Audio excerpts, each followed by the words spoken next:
Strange Tales from a Chinese Studio, Liaozhai Ji, is a collection of short stories by Pu Songling from the Qing Dynasty. These tales often revolve around themes of fox spirits, ghosts, and other supernatural beings. Liai Quan Tu is a beautifully illustrated series of colored sequential paintings that depict scenes from these stories. The complete set originally consisted of around 90 volumes scattered across the globe. Each volume is bound in a folded format, with upper and lower wooden panels measuring 25 centimeters in length and 20 centimeters in width. The covers are adorned with song brocade, framed by approximately 0.9 centimeters wide wooden strips engraved with 2 delicate grooves. Today, we continue exploring one of the 17 volumes housed in the Austrian National Library, the 64th volume. This includes the stories Scolding Ducks, Human Demon, Young Master Wei, Du Xiaolei, The Ancient Vase, Qin Hui, Rouge, Money from Rain, Double Lanterns, The Concubine Fights Off Bandits, Capturing Foxes and Shooting Ghosts, and The Ghostly Banquet. We'll go through each story in detail. A special thanks to Little Fish from our channel for dedicating so much time and effort to organizing and translating this material for us. Our channel, Eastern Brush, Western Soul, is run by a group of friends passionate about traditional Chinese ink painting and ancient texts. These open and freely shared videos aim to make the rich history of Eastern civilization accessible to everyone. The first story in volume 64 is Scolding Ducks, a tale full of wit and moral lessons. It takes place in Baijiazhuang, a village west of Sichuan County. In this village, a man stole a duck from his neighbor. That night, he began to feel an unbearable itch spreading across his body. The next morning, to his horror, he discovered a fine layer of duck feathers growing all over his skin. The feathers were not only humiliating, but also incredibly painful to touch. Terrified and desperate for a cure, the man found no relief.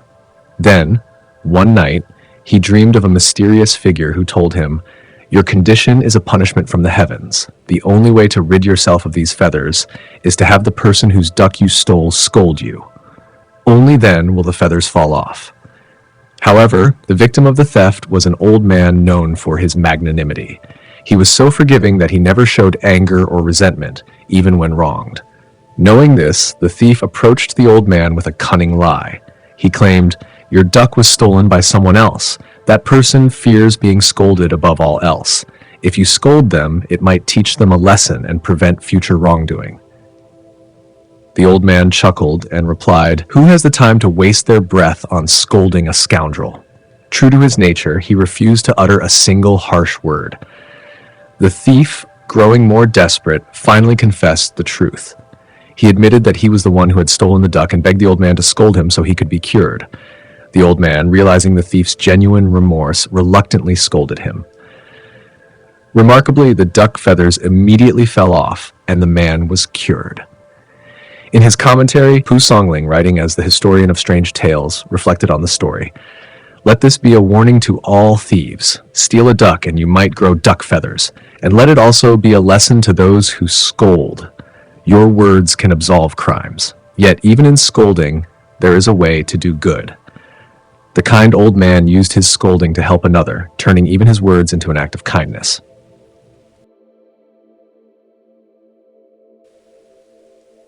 The second story, Human Demon, begins with a scholar named Ma Wanbao from Dongzhong. Ma was known for his wild, unrestrained personality, while his wife Tian was equally carefree and flirtatious. Despite their unconventional natures, they shared a deep bond as a couple. One day, a young woman arrived in their village and took up residence in the home of a widow who lived next door to Ma. The woman claimed she had fled her in-laws due to their cruelty and was seeking temporary refuge. Skilled in sewing, she would often help the widow with needlework, earning her gratitude and a place to stay. Soon, the woman revealed another talent. She claimed she could treat abdominal illnesses in women with late-night massages. The widow, impressed by the woman's supposed abilities, began praising her to others, including Tian. While Tian initially paid no attention, Ma's curiosity was piqued. One day, Ma caught a glimpse of the woman through a crack in the wall. She appeared to be around 18 or 19 years old, with a striking beauty that captivated him. Infatuated, he devised a plan and convinced Tian to feign illness to lure the woman into their home. The widow, hearing of Tian's illness, offered to bring the young woman over for treatment. She cautioned Tian, "The healer doesn't like to see men. Your husband must stay away while she works." Tian cleverly responded, "The house is small, and he needs to come and go, but tonight I'll send him to my uncle's in the West Village to drink. He won't be back." Satisfied, the widow left to make arrangements. That evening, the widow brought the woman to Tian's home and asked, "Will your husband be returning tonight?" Tian assured her, "No, he won't be back." Hearing this, the woman smiled with relief and said, "That's perfect." After exchanging a few words, the widow left, and Tian lit a candle, prepared the bed, and invited the woman to lie down first. Tian herself undressed and extinguished the light, but then suddenly exclaimed, "I forgot to lock the kitchen door. What if the dog steals the food?" Using this excuse, she slipped out of the room and sent Ma in her place.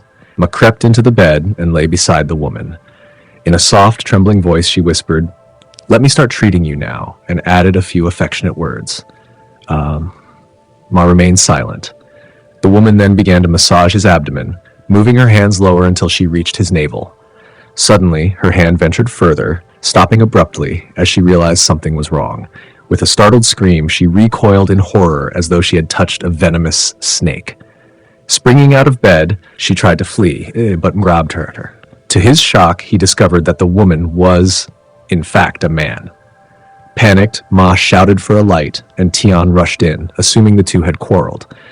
But when she lit the lamp, she was met with the sight of a man kneeling on the ground, begging for mercy. Ashamed and terrified, the man bolted from the room.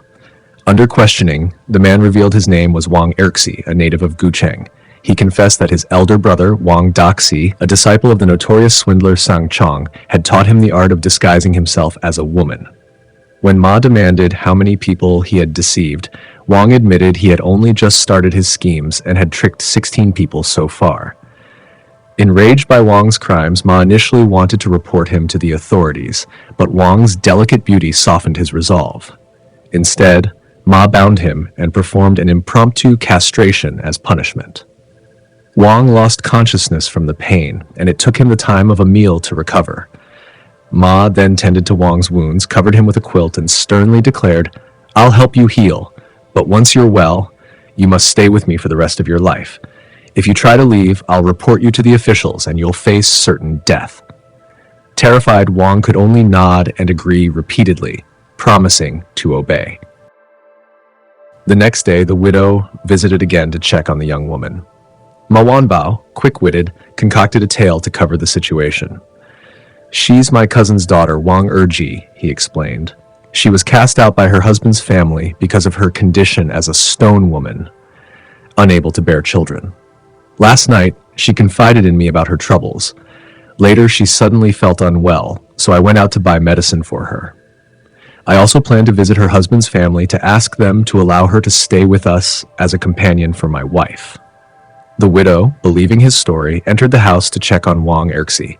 She found him pale and sickly and inquired about his condition. Wang, playing his part, replied weakly, "I've developed a sudden swelling in a private area. It might be an abscess." Satisfied with this explanation, the widow departed, none the wiser. Meanwhile, Ma began nursing Wang back to health. As Wang's physical wounds healed, their relationship deepened in secret, with the two often indulging in nocturnal debauchery. By day, Wang performed household chores, fetching water, cooking, sweeping, and mending clothes, presenting himself as a dutiful servant. Not long after, news spread that Sang Chong, Wang's former mentor, had been caught and executed alongside 7 accomplices. Wang Erxi was the only one who had escaped the authorities. A government edict soon circulated, ordering his capture. Suspicion in the village turned toward Wang, as his origins were mysterious. To dispel any doubts, Ma gathered the village's elderly women and allowed them to inspect Wang's lower body through clothing. Their findings confirmed Wang as a woman, and the villagers were reassured. Grateful to Ma for saving his life and protecting him, Wang Erxi remained by his side for the rest of his days. After Wang's death, he was buried near the Ma family's ancestral tomb. To this day, traces of Wang's grave are said to remain.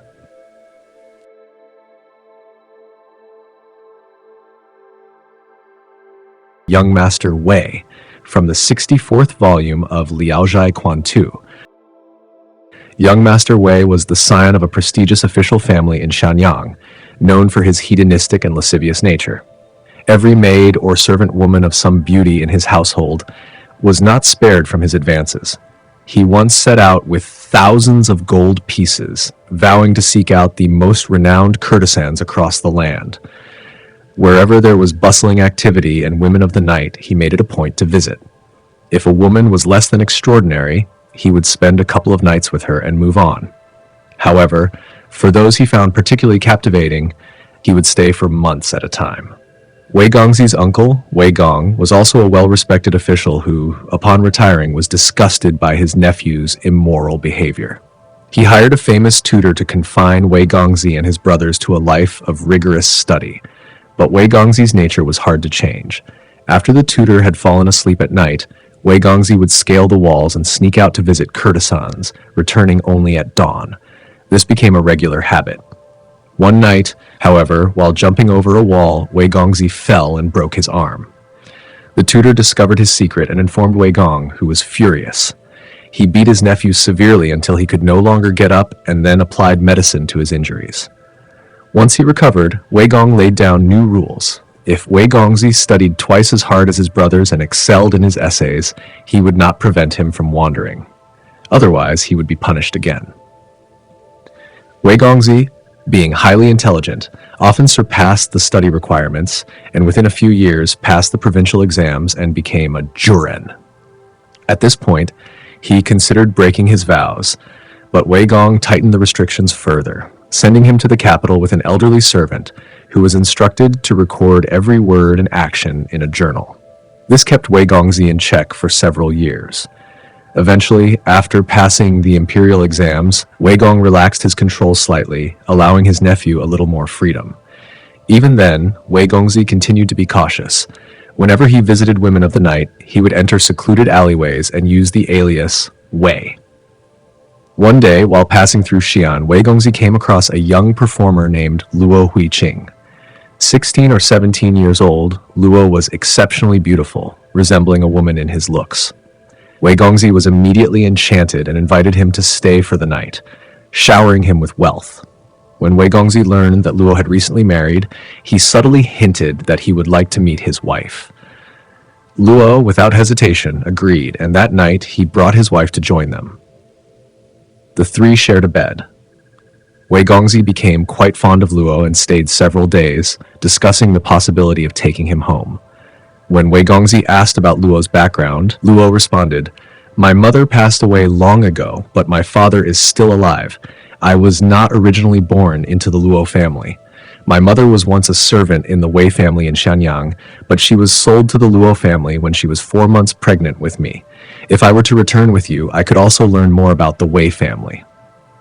Upon hearing this, Wei Gongxi was struck with horror and broke out in a cold sweat. Luo's mother, surnamed Lu, had once been a maid who Wei Gongxi had taken advantage of before she was sold to the Luo family. Wei Gongxi was speechless, and after a long pause, he gave Luo a generous sum of money and advised him to leave his current profession. Pretending to have urgent business elsewhere, Wei Gongxi promised to return and take Luo along with him, then quickly left.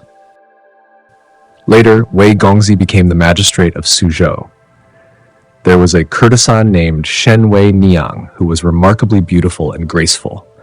Wei County Magistrate became very fond of her, keeping her in his residence and indulging in his desires.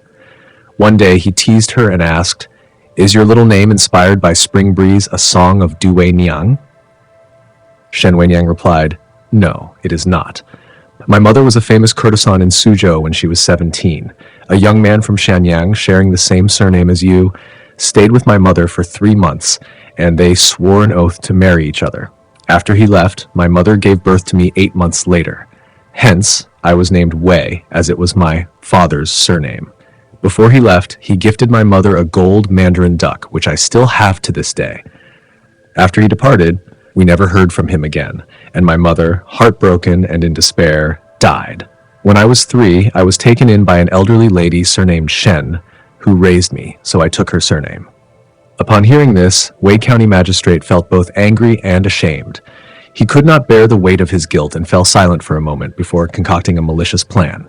He suddenly rose from the bed, lit a lamp, and invited Wei Niang to drink with him, secretly poisoning her cup. As soon as she drank, she collapsed and began to groan. By the time others arrived, she was already dead.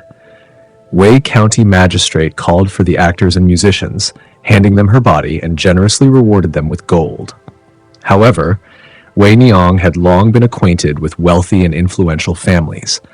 Upon hearing of her sudden death, many of her friends raised objections, gathering to bribe the actors to report the matter to Wei County Magistrate's superiors.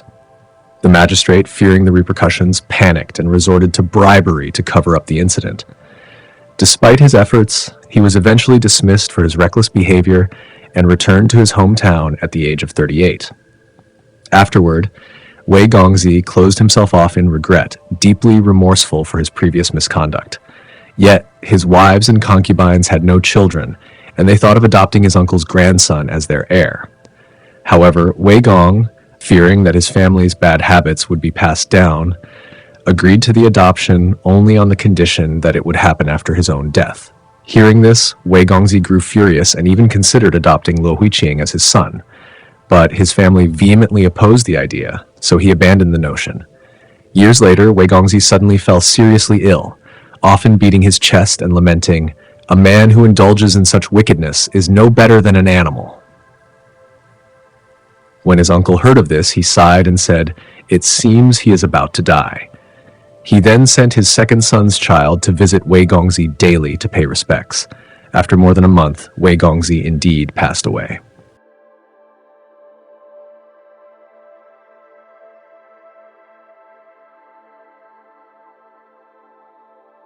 Du Xiaolei from Liaozhai Quantu.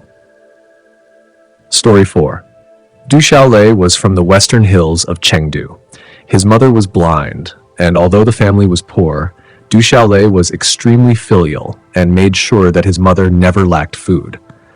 One day, Du Xiaolei was about to go out, so he bought some meat for his wife and asked her to make dumplings for his mother.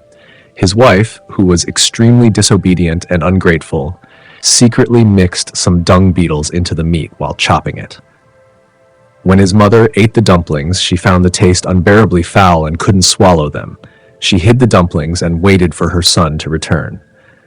When Du Xiaolei came home, he asked his mother, "Did you enjoy the dumplings?" His mother shook her head and pulled out the dumplings to show him. Du Xiaolei angrily opened one of the dumplings and found dung beetles inside. Furious, he thought about scolding his wife but didn't want his mother to overhear, so he laid in bed, trying to think of a plan. When his wife came to ask what was wrong, he refused to speak.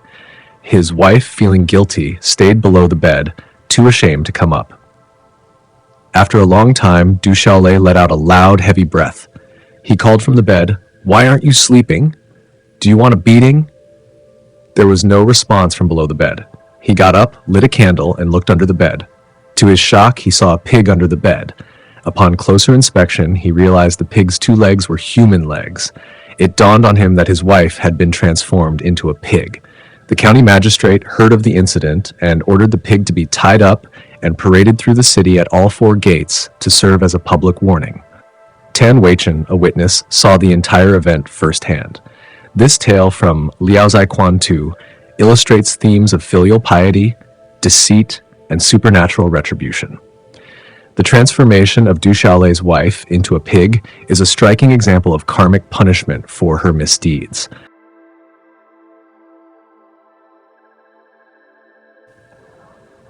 Story 5. The Ancient Vase. In a northern village of Sichuan County, a well had dried up. 2 villagers, identified as A and B, climbed into the well with ropes to clean it out. After digging about a foot deep, they unearthed a human skeleton. Accidentally breaking its skull, they discovered a piece of gold in its mouth. Delighted, they pocketed the gold and continued digging. Soon, they uncovered 6 or 7 more skeletons. Blinded by greed, they smashed all the skulls in hopes of finding more gold. To their disappointment, no additional gold appeared. However, they did find 2 porcelain vases and a bronze vessel.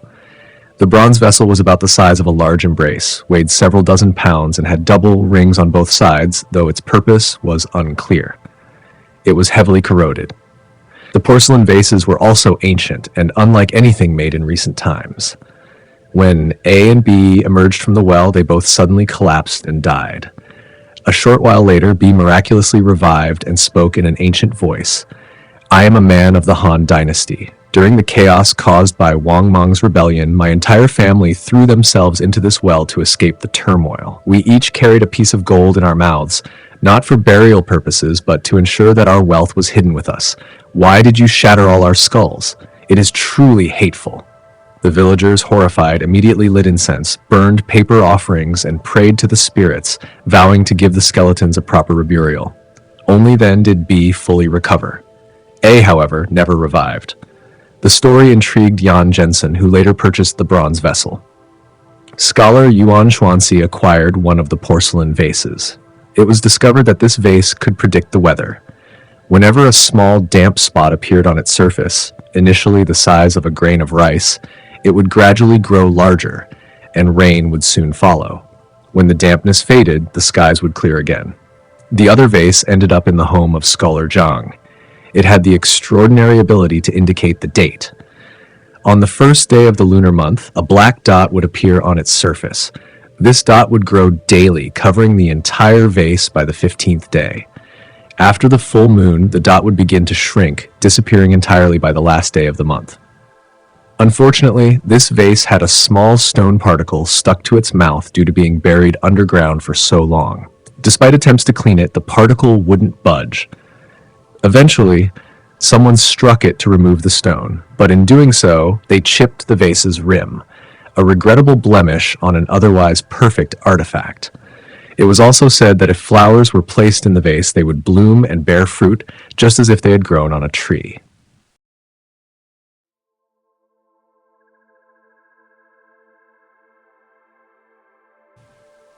Story 6. Qin Hui. In Qingzhou, the household of Master Feng Zhongtang slaughtered a pig. As they removed the bristles, they were startled to find a line of characters etched into the pig's flesh, the seventh reincarnation of Qin Hui. They cooked the pork and attempted to eat it, but the stench was unbearable, rendering the meat inedible.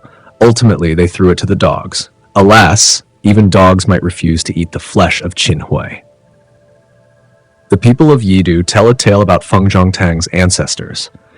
During the Song Dynasty, one of his forebears was executed by Qin Hui, the infamous traitor. Consequently, the Feng family held deep reverence for Yuo Fei, the celebrated general who was unjustly killed due to Qin Hui's treachery. In honor of Yuo Fei, they constructed the Temple of the King Yue on the northern main street of Qingzhou City. Inside the temple, they also erected statues of Qin Hui and Wan Xian kneeling before Yue Fei's figure. Whenever passersby visited the temple to pay homage to Yue Fei, they would hurl stones at the statues of Qin Hui and Wan Xian. Over time, this became a local ritual, and the temple's incense offerings remained abundant. Years later, during a military campaign against Yuqi, descendants of the Feng family dismantled the statue of Yue Fei. They then transported the statues of Qin Hui and Wan Xian several miles away to the Temple of Lady Ancestor, where they made them kneel before the goddess. However, one cannot help but wonder, what will happen 100 years from now? Will there be similar misinterpretations, like the tales of Lady Du Tenth Aunt or Five Longbeard? The story of Five Longbeard stems from a temple dedicated to Wu Zixu in western Zhejiang, where locals unfamiliar with Wu's history mistakenly called him Wu Five Longbeard due to the depiction of his long whiskers. Similarly, Lady Du Tenth Aunt originated from a temple dedicated to Du Fu, misheard and misnamed over generations. Legends even arose of these two figures being married to one another. Such mistakes are truly absurd and laughable. There's yet another tale of Qingzhou. Within the city once stood the temple of Dantai Ziyu, an ancient philosopher. During the prominence of Wei Zhongshan, a sycophantic nobleman vandalized the temple. He destroyed Ziyu's statue by breaking its hat and beard, and then remodeled the figure to resemble Wei Zhongshan instead. This, too, is a scandalous and shocking event.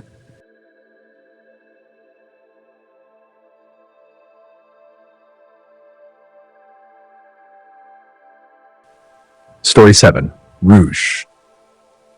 In Dongchang Prefecture, there lived a cattle doctor named Bian. He had a daughter known by her childhood name, Rouge. Rouge was both intelligent and beautiful, beloved by her father, who dreamed of marrying her into a family of scholars. However, those families deemed the Bian family's status too low to consider such a union. As a result, Rouge grew into a young woman without any marriage prospects. Directly across from the Bian household lived the Gong family. Madame Wang, the wife in that family, was a light-hearted and playful woman who often visited Rouge's room for leisurely chats. One day, Rouge escorted Madame Wang to the gate after one of their visits. As they stood there, a young man in white clothing and a white hat walked past. His bearing was elegant and refined, immediately catching Rouge's attention. Her heart stirred as she fixed her gaze on him, her beautiful eyes following his every step. The young man, noticing her gaze, quickly lowered his head and hurried on his way.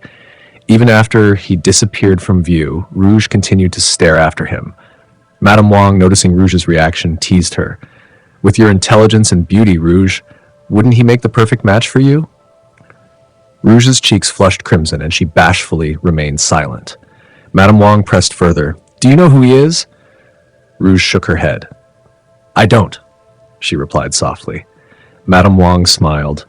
"He's a scholar from South Alley named Yi Chushen. His father was a successful candidate in the imperial examinations, but he's since passed away. I used to be neighbors with his family, so I know him well. The white clothing he's wearing? It's because he's still in mourning for his late wife.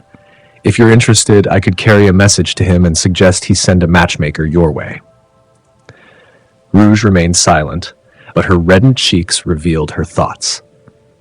Madame Wang left with a knowing smile. Days passed with no word from Madame Wang. Rouge grew restless, unsure if her neighbor had spoken to Yi Chushen. Doubts filled her mind. Perhaps Madame Wang had been too busy, or maybe Yi Chushen, as the son of a prestigious family, wouldn't lower himself to consider her. These thoughts consumed her, leaving her anxious and troubled.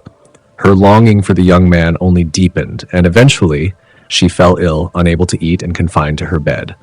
Madame Wang, noticing Rouge's worsening condition, came to visit her. Seeing how pale and frail Rouge had become, she pressed her for the reason behind her illness. Rouge sighed and said, "I'm not sure myself. Ever since the day we spoke, I've felt this heavy sorrow. It's as though this illness has taken root in my heart. At this rate, I fear I won't survive for much longer." Madame Wang leaned in and whispered, "My husband is away on business, so I haven't had anyone to deliver the message to Yi Chushen. But tell me, is your illness because of him?" Rouge's face turned a deeper shade of red, and she hesitated to reply. Seeing this, Madame Wang teased her.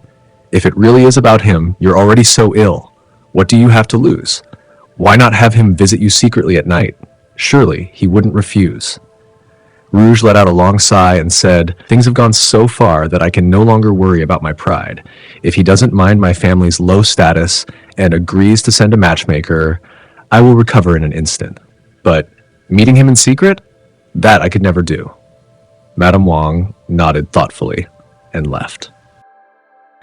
Madame Wang, though married, had a history with her former neighbor, Suji, a scholar. Whenever her husband was away on business, Sujay would visit her to rekindle their past affection. One evening, as Sujay visited, Madame Wang playfully recounted Rouge's story, treating it as a joke. She even teased Sujay, suggesting he pass the message along to Yi Chushen. Sujay, who had always admired Rouge's beauty from afar, was delighted by this twist of fate. He saw an opportunity but was cautious about bringing it up with Madame Wang, fearing her jealousy. Instead, he feigned casual curiosity, asking detailed questions about the layout of Rouge's home. The following night, under the cover of darkness, Sujay climbed over the wall into the Bian family's courtyard. Reaching Rouge's bedroom, he tapped gently on the window. "Who's there?" Rouge asked. "It's me, Yi Chushen," Sujay replied, disguising his voice. Rouge, her heart full of longing, responded softly, "My feelings for you are sincere and for a lifetime, not just a fleeting moment. If you truly care for me, you should send a matchmaker to my home without delay. I cannot accept anything improper." Pretending to agree, Sujay begged her for a small token of trust, asking to hold her hand as a promise. Reluctantly, Rouge opened the door, moved by his persistence. The moment Sujay stepped inside, he embraced her and tried to take things further. Rouge, weak and still recovering from her illness, fell to the floor, struggling to catch her breath. Alarmed, Sujie helped her up. "You can't possibly be Yi Chushan," Rouge said, her voice trembling. "He is gentle and considerate. If he knew my illness stemmed from thoughts of him, he would treat me with care and compassion. How could he be so rough? If you persist, I'll scream, and the scandal will ruin us both." Realizing he had been exposed, Sujie backed off, though he pleaded for another chance to meet. Rouge, annoyed by his persistence, dismissed him by saying they would meet again once she recovered. Sujie asked for a keepsake, but Rouge refused. Determined, he grabbed one of her embroidered shoes and fled. "Come back!" Rouge called out. "I've already entrusted myself to you. What more could you take from me? If you betray me now, I will have no choice but to end my life." Sujie ignored her pleas, leaving the Bian household. That night, he returned to Madame Wang's home, where he spent the rest of the night. Lying in bed, he kept thinking about the stolen shoe, checking his sleeve to ensure it was safe. To his shock, the shoe was missing. He lit a lamp and searched frantically, but it was nowhere to be found. He even accused Madame Wang of taking it, which she denied. Amused by his panic, Madame Wang teased him until he confessed everything. Still, despite his efforts, Sujie couldn't find the shoe. Earlier that same night, a man named Mao Da, a local loafer with no real occupation, had been prowling the streets. Mao Da had once tried to seduce Madame Wang but failed. Aware of her affair with Sujie, he sought to catch them in the act, to blackmail her. Passing by her home, Mao Da noticed the door wasn't latched. Sneaking in, he stumbled upon something soft underfoot. Lifting it, he found a woman's shoe wrapped in a handkerchief. Intrigued, he stayed outside the window and overheard Sujie recounting how he obtained the shoe. Elated, Mao Da pocketed the shoe and left. A few nights later, Mao Da climbed into the Bian household, intending to find Rouge. Unfamiliar with the layout, he mistakenly entered the elder Mr. Bian's room. Awoken by the noise, Mr. Bian peered out and, seeing a man, immediately guessed his intentions. Furious, he grabbed a knife and chased Mao Da. Panicked, Mao Da tried to scale the wall, but was cornered. In desperation, he turned and wrestled the knife away, fatally wounding Mr. Bian in the process. Hearing the commotion, Mrs. Bian and Rouge rushed out with a lantern, only to find Mr. Bian lying on the ground, his head grievously injured. Despite their efforts, he succumbed to his injuries. At the base of the wall, they discovered the embroidered shoe. Recognizing it as hers, Mrs. Bian demanded Rouge explain. Heartbroken, Rouge confessed to what had transpired but chose not to implicate Madame Wang, claiming instead that Yi Chushan himself had visited her. The next morning, the matter was reported to the county magistrate. The magistrate ordered the arrest of Yi Chushan. Yi Chushan, a reserved and shy young man of 19, was so timid around strangers that he resembled a bashful young lady. When arrested and brought to court, he was utterly overwhelmed, trembling and unable to articulate a defense. Seeing his demeanor, the magistrate became even more convinced of his guilt and subjected him to severe torture. Unable to withstand the pain, the scholar was forced to confess to a crime he did not commit. The case was then transferred to the prefectural court, where Yi Chushan endured the same harsh interrogation. Despite his cries of innocence, each confrontation with Yanji ended with her vehemently cursing him. Unable to defend himself, he remained silent, leading to a death sentence. The case underwent multiple reviews by various officials, all of whom upheld the conviction. Eventually, the case reached the Jinan prefecture for final review. The prefect, Wu Nandai, doubted that someone like Yi Chushan could be a murderer. His suspicions deepened after questioning Yi privately and hearing his account. After careful consideration, Wu convened a public trial and began by questioning Yanji. "After you and Yi Chushan agreed to a union that night, did anyone else know of this?" Yanji replied, "No one." "When you first saw Yi Chushan passing your house, was anyone with you?" "No one," she answered again. Wu then summoned Yi Chushan and encouraged him to speak freely. Yi recounted, "That night, as I passed by her house, I saw my former neighbor Wang Shi and a young girl step out. I immediately walked away and did not speak to them." Turning back to Yanji, Wu demanded, "You claimed no one else was present, yet he mentioned Wang Shi.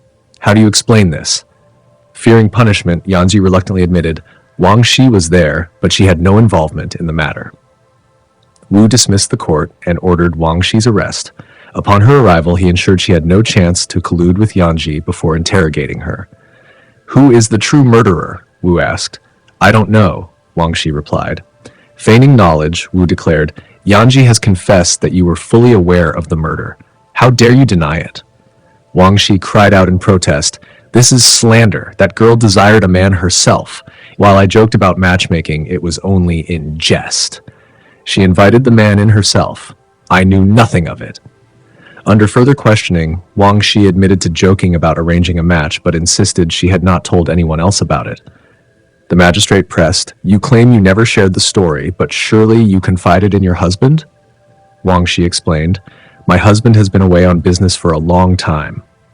Wu pressed on, accusing her of boasting about the incident to others. Facing the threat of torture, Wang Shi confessed that she had mentioned it to Su Jie. Wu immediately ordered Su Jie's arrest. When brought in, Su Jie denied involvement in the murder. Wu exclaimed, "A man who sleeps with a promiscuous woman cannot be trusted." Under intense torture, Su Jie admitted to deceiving Yanji but denied killing anyone. Frustrated, Wu remarked, "A man capable of scaling walls could easily commit murder." Under escalating pressure, Su Jie eventually confessed to the crime. The confession was sent up the chain, earning praise for Wu's investigative prowess. The case seemed airtight, and Su Jie awaited execution. However, Su Jie, though morally flawed, was a talented scholar from Shandong. Hearing of the provincial education commissioner Shi Yushan's reputation for fairness, he penned a heartfelt petition asserting his innocence. The commissioner, moved by the eloquence and despair in the appeal, reviewed the case files and was convinced of Su Jie's innocence. Shi Yushan requested that the case be transferred to his jurisdiction for reinvestigation. He questioned Su Jie, asking, "Where did you lose the embroidered shoe?" Su Jie answered, "I don't recall, but I had it in my sleeve when I knocked on Wang Shi's door."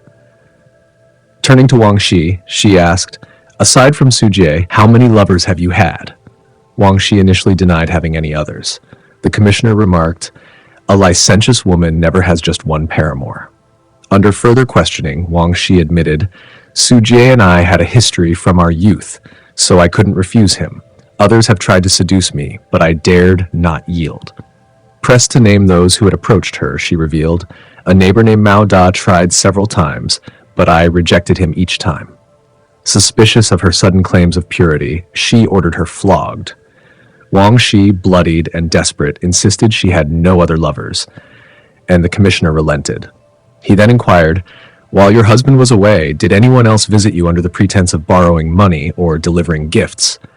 Wang Shi reluctantly admitted, "There were a few, including so-and-so and such and such." The men identified as suspects, those who had shown interest in the woman but hadn't acted, were arrested and summoned for questioning. The magistrate brought them to the city god temple, having them kneel before the incense altar. He addressed them solemnly. "Recently I dreamed of the city god, who revealed that the murderer is among you. Now you stand before the deity. Do not lie. If you confess, I will be lenient. If you lie and are found guilty, the law will not spare you." All the suspects loudly protested their innocence. The magistrate ordered the torture devices to be placed before them and had their heads shaved and clothes removed, ready to administer punishment. Still, they cried out their innocence. The magistrate then instructed his assistants to remove the tools and said, "If none of you confess, we will ask the deity to expose the murderer." He ordered the temple windows covered to block all light. Each suspect's back was exposed as they were locked in a pitch-black room. The magistrate gave them bowls of water, instructing them to wash their hands, then tied them to the wall with strict orders not to move. "Whoever committed the murder will have their crime revealed by the deity," the magistrate declared. After some time, the men were brought out for inspection. The magistrate pointed at one suspect, Mao Da, and announced, "This is the murderer." The magistrate had prepared for this. He had smeared ash on the wall and given the suspects water mixed with soot to wash their hands. When the guilty party, Mao Da, leaned against the wall, the soot stuck to his back. When he nervously covered his back with his hands before coming out, the additional marks confirmed his guilt. The magistrate, already suspecting Mao Da, now had solid evidence. Under severe torture, Mao Da confessed to the murder, detailing the events in full. The magistrate then issued his final judgment. on Su Jie. Su Jie followed in the footsteps of those who courted disaster with their wit. His lust and recklessness earned him a reputation as a shameless womanizer. Though he and Wang Shi were childhood friends, treating each other as husband and wife, his behavior escalated. When Wang Shi revealed Yan Ji's feelings, Su Jie grew greedy, scheming to seduce her as well. Like a thief in the night, he climbed walls, impersonated Yi Chusen to gain entry to her room, and brazenly assaulted her modesty. Yet, even in his depravity, he hesitated at Yan Ji's frailty and spared her further harm.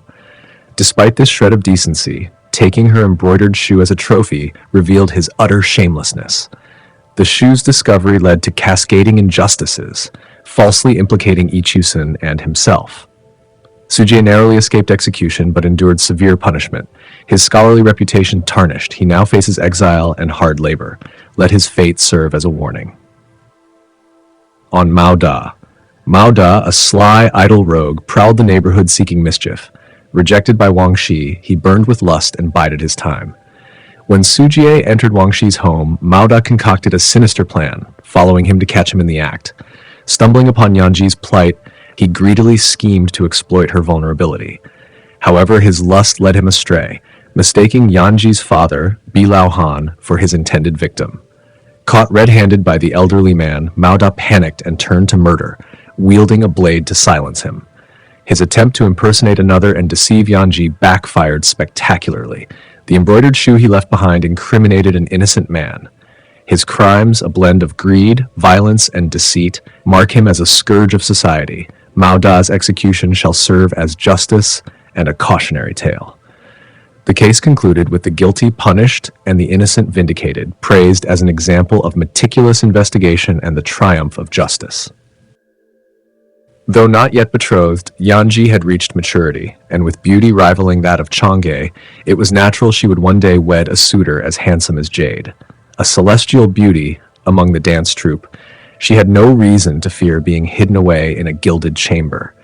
Yet she yearned for the harmonious love described in Guanju, dreaming of a worthy match. Her longing for a fine gentleman grew into wistful dreams, lamenting the fleeting nature of youth. When she first saw Yi Sheng, she fell for him deeply, her infatuation consuming her to the point of illness. This thread of affection, however, drew a swarm of troublemakers. Driven by lust for her beauty, Su Jie and Mao Da schemed like vile birds, each pretending to be Yi Sheng to win her favor. The loss of her embroidered shoe nearly ruined her reputation, and the resulting chaos almost cost Yi Sheng his life. Love, though tender, can turn dangerous when unchecked, leading to tragedy, her father's death by the blade and her transformation into an unwitting source of misfortune. Yet, Yan Ji's steadfast virtue ensured she remained as pure as flawless jade. Her persistence in clearing her name ultimately unveiled the truth. Her rejection of Su Jie at her door and her unyielding loyalty proved her to be a clean-hearted and devoted woman. She deserved to have her admiration for Yi Sheng reciprocated. Such a love story, pure and poetic, merited celebration. Let the county magistrate act as your matchmaker, the governor decreed. The resolution of this case quickly became a tale of renown, spreading far and wide. After Governor Wu's investigation, Yan Ji realized she had wrongfully accused Yi Sheng. When they met under the public court's gaze, her face flushed with shame, tears streaming down her cheeks. Her eyes spoke of deep remorse and unspoken affection. Yi Sheng, moved by her heartfelt emotion, found himself admiring her even more. However, he hesitated, mindful of her humble origins and the scandal of her court appearances, which had made her a subject of public scrutiny. He feared marrying her might invite ridicule. He deliberated for a long time, unable to decide.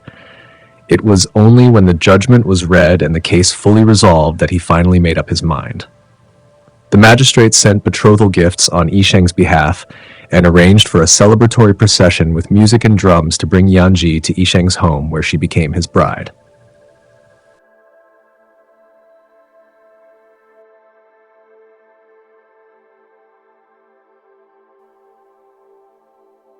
In the 8th story of the 64 volumes titled Money from Rain, there was a scholar living in Binzhou who was reading in his study.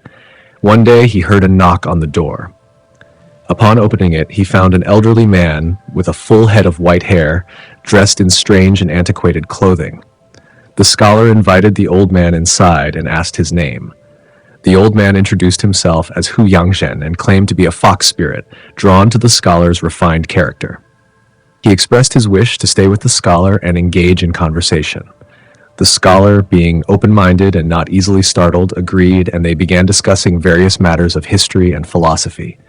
The old man was very knowledgeable, his words lively and eloquent, with profound insights that often surprised the scholar. Sometimes they discussed the meaning of classic texts, and the old man's interpretations were especially unexpected and thought-provoking. The scholar was greatly impressed and welcomed the old man to stay with him for an extended period. One day, the scholar, feeling embarrassed by his poverty, discreetly asked the old man, "You are so kind and have such deep feelings for me. You see how poor I am. If you raise your hand, wealth could come to me instantly. Could you spare me just a little bit?" The old man paused, seemingly reluctant at first, but after a moment he smiled and replied, "This is quite easy, but you need to provide a few coins as the seed." The scholar did as he was told.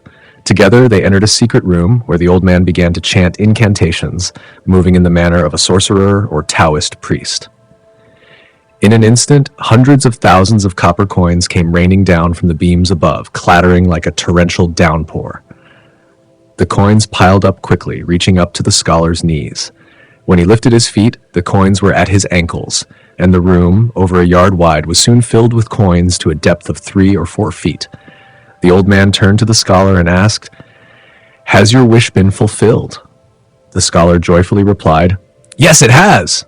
The old man waved his hand, and the coins immediately stopped falling. They locked the door and left the room, and the scholar was overjoyed, believing he had struck it rich.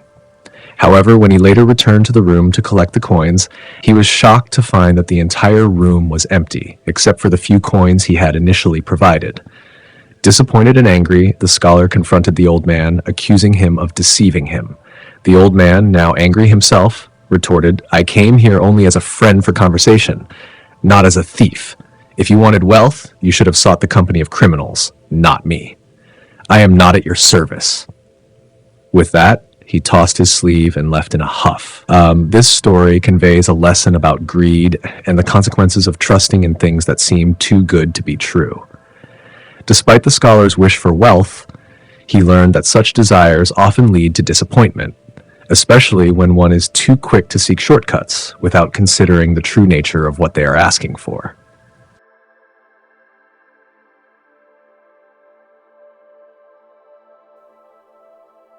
In the 9th story of the 64 volumes, titled Double Lanterns, we meet Wei Yunwang, a man from the Bingquan area in Yidu County. His family was once part of a respected lineage, but due to a decline in fortunes, they could no longer afford his education. In his 20s, he abandoned his studies and began selling liquor with his father-in-law. One evening, Wei was lying alone in the upstairs room of the tavern when he suddenly heard footsteps coming from downstairs. He was startled and listened anxiously. The sound grew louder as it climbed the stairs, each step growing closer. Soon, 2 young maidservants holding lanterns reached his bedside. Behind them was a young scholar, leading a beautiful woman. The sight startled Wei, and he instinctively lowered his head, realizing that this was no ordinary visit. It was likely the work of a fox spirit. The scholar, noticing Wei's apprehension, smiled and reassured him, "Don't be alarmed, Mr. Wei. My younger sister and you share a fated connection, and she has come to serve you." Wei was struck by the scholar's extravagant appearance. He wore fine silks and fur, making Wei feel unworthy by comparison. Embarrassed, he couldn't think of a suitable response. The scholar left after placing the lantern beside the bed, leaving the woman with Wei. The woman, dressed in fine clothing and looking like an immortal, caught Wei's eye. He admired her beauty, but, too shy from his embarrassment, couldn't muster the courage to speak flirtatiously. Smiling, the woman teased him, saying, "You're not someone who lives by reading books. Why are you acting so stiff and formal?" She then approached him, slipping her hand into his chest to warm herself. Finally feeling more at ease, Wei began to laugh and joke, and the two became intimately acquainted. Before dawn, the 2 maidservants returned to escort the woman away, but they promised to meet again that night. That evening, as promised, the woman returned, playfully commenting, "How lucky you are, my dear, to have such a good wife without spending a penny. We can meet every night." Wei, delighted that no one else was around, set out wine for them and suggested they play a game. They played a game of hiding coins, and the woman won almost every time. Then she proposed a twist. "Let me hold the coins and you guess, and if you guess correctly, you win. But if you let me guess, you'll never win." The game was more enjoyable this way, and they continued to laugh and drink until they were ready to sleep. The woman complained about the uncomfortable bed from the previous night and instructed the maidservants to bring new bedding, a soft, fragrant silk quilt adorned with floral patterns. They stripped off their clothes, embraced, and the room filled with the heady scent of their passion. This became a regular occurrence for Wei as they met each night, and he became accustomed to this luxurious and intoxicating life. Several months later, Wei returned home. One night, while talking with his wife under the window, he saw the woman, dressed in fine clothes, sitting on the wall outside, beckoning him. Wei stepped outside and approached her. The woman took his hand and led him to climb over the wall, bidding him farewell. "Tonight, I must part from you. Please walk with me for a short distance, as a token of the love we've shared over these past months." Confused, Wei asked why they were parting. The woman replied, "Fate dictates our union. What more is there to say?" They reached the village outskirts, where the maidservants were waiting with 2 lanterns. After walking up a hill, the woman turned to Wei and said goodbye.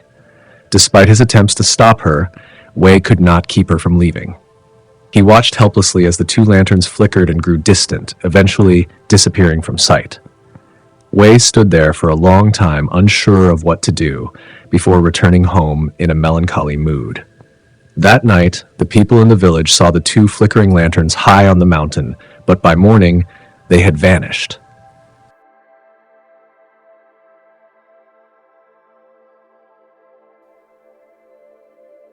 In the 10th story of the 64 volumes, titled "The Concubine Fights Off Bandits," we learn about a wealthy man from the western outskirts of Yidu who had married a young and beautiful concubine. Despite her grace and gentleness, the concubine was often mistreated by the first wife, humiliated, tortured, and even whipped. The concubine, however, endured it all with patience, always serving the first wife cautiously and respectfully. The wealthy man sympathized with her and often tried to comfort her in private, offering her affection and support. Despite the hardship, the concubine never complained. One night, a group of bandits broke into the house, causing great panic. The wealthy man and his wife trembled in fear, unsure of what to do, but the concubine quietly rose from her bed without making a sound. She secretly retrieved a large wooden staff used for fetching water, and without hesitation, opened the door. When she stepped outside, the bandits were in disarray, and she quickly swung the staff, knocking several of them to the ground.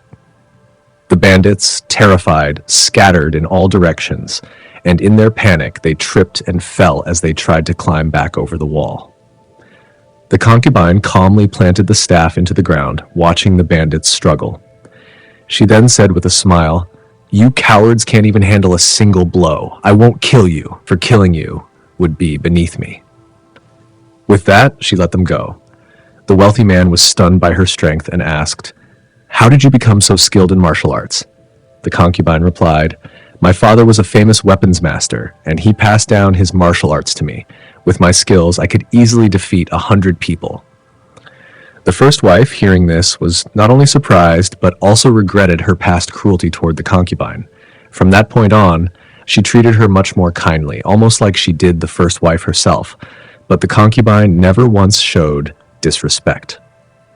One day, a neighbor's maid asked the concubine, "You dealt with those bandits as easily as if they were pigs or dogs, so why did you allow yourself to be whipped and mistreated by your first wife?" The concubine simply responded, "This is my place in the family.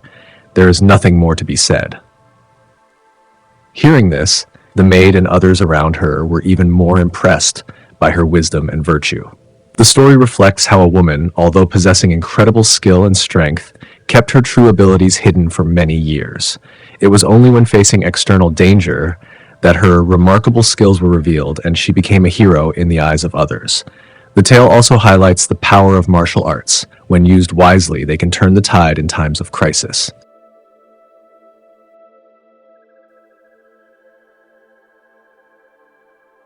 The 11th story in the 64 volumes, titled Capturing Foxes and Shooting Ghosts, follows the adventurous and brave Li Zhuoming, the son of the magistrate of Zhu County, Li Xinzhua.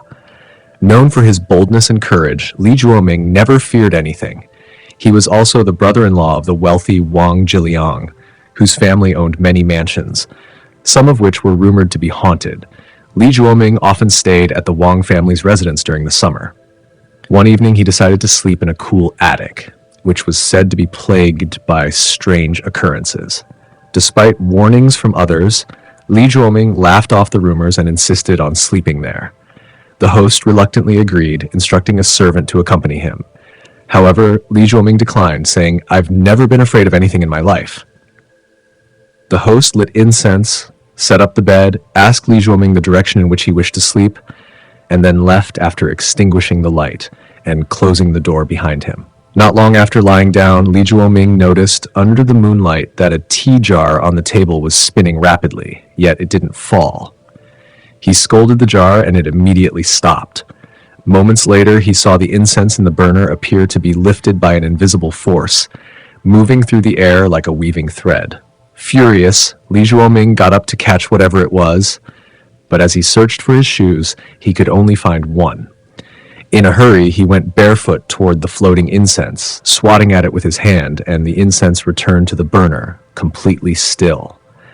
As he checked the room, something suddenly flew toward his face. It felt like a shoe. He searched for it, but couldn't find it. He then opened the door, called for the servant, and lit a lamp to search, but found nothing. Reluctantly, he went back to bed. The next morning, Li Zhuoming asked several people to help him search for the missing shoe. They turned over the bedding and searched the room thoroughly, but it was still nowhere to be found. The host then gave him a new pair of shoes. The following day, someone casually looked up and spotted Li Zhuoming's missing shoe wedged between the beams of the roof. It was retrieved and confirmed to be his. Li Zhuoming also spent some time at the home of the Sun family in Sichuan County, where the house was large, but only half of it was occupied. The south courtyard was next to a tall attic, separated by only a wall. People often saw the door of the attic open and close on its own. Li Zhuoming paid little attention to the stories, but one day, while chatting in the yard with his family, he saw the door to the attic open again, and a small figure stepped out, sitting with its back to them. It was less than 3 feet tall, wearing a green robe and white socks. The family pointed at it, and Li Zhuoming immediately recognized it as a fox spirit. He quickly grabbed his bow and arrow, intending to shoot it. The small figure, noticing him, let out a mocking sound and instantly vanished. Li Zhuoming ran up to the attic with a knife, cursing and searching for the fox spirit, but found nothing. He returned, still uneasy. However, after that incident, he continued living there for several years, and no further strange events occurred. This story was recounted by Li Zhuoming's eldest son, Li Yusan, who was the storyteller's father-in-law and had witnessed these events firsthand.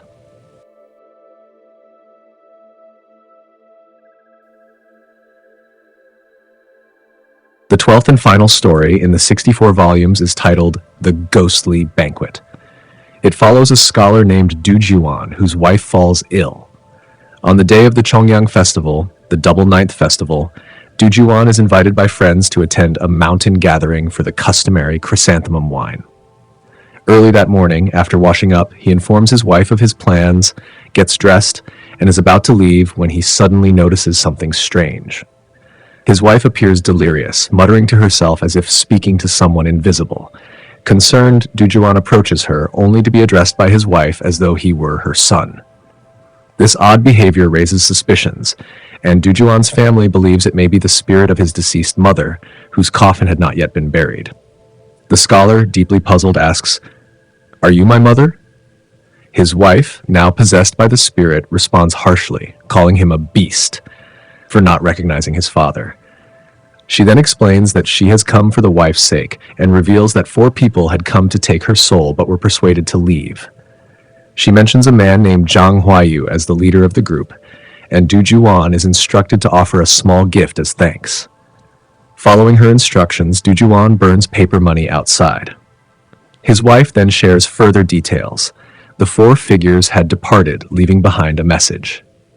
3 days from now, she says, you must prepare a banquet to show gratitude to them.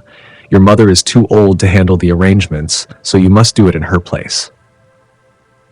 Du Juan protests, saying that since his father has passed away, he cannot serve as a substitute in the realm of the dead. His wife reassures him that it is a matter of duty, and though she falls unconscious shortly after, she later awakens with no memory of the conversation. 3 days later, Du Juan is startled when his wife, in a moment of lucidity, tells him that she had once seen silver coins and had thought to take one for the household's expenses. However, when she attempted to do so, she was reprimanded by an old man who explained that such things were not for her to use. When Du Juan begins to believe his wife may be near death, he is shocked again when she speaks of the preparations for the ghostly banquet. She describes how the old man had ordered her to manage the kitchen, but she didn't need to do the cooking herself, she was only to supervise. The food had to be served abundantly, overflowing from the dishes. Upon entering the kitchen, she saw 2 women dressed in black and red with green trim preparing dishes. They addressed her as sister-in-law. The ghostly banquet with the 4 figures who had once tried to capture her was finally ready, and only after the meal was served did the old man allow her to return. Du Juan, deeply shaken, shares this experience with his friends and acquaintances, leaving everyone in awe of the strange and eerie events surrounding his wife's mysterious illness and the ghostly visitations.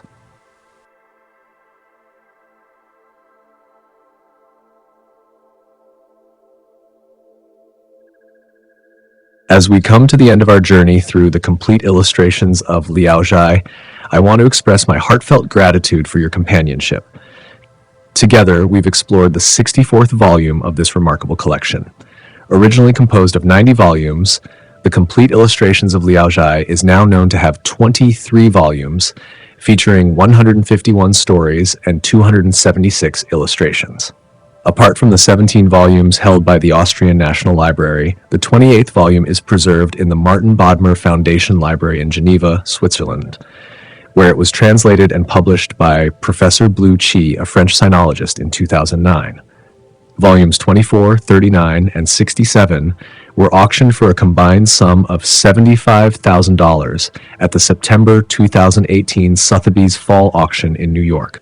Volume 55 was sold by the German Nago Auction House in June 2019. Additionally, a volume with an unknown number was sold for $20,000 at the March 2013 Bonham's auction in New York. Scholars believe that the complete illustrations of Liao Zhai represents the earliest known illustrated works of Liao Zhai themes, filling a visual gap that existed between the manuscript versions and the Liao Zhai Ji Yi with annotated illustrations, which had been in circulation for over a century. We've shared publicly available images from this invaluable collection, and no matter how you feel about the experience, I truly appreciate you tuning in to Eastern Brush, Western Soul, the channel dedicated to a love for Eastern classics and painting. Thank you once again for being with us on this exploration.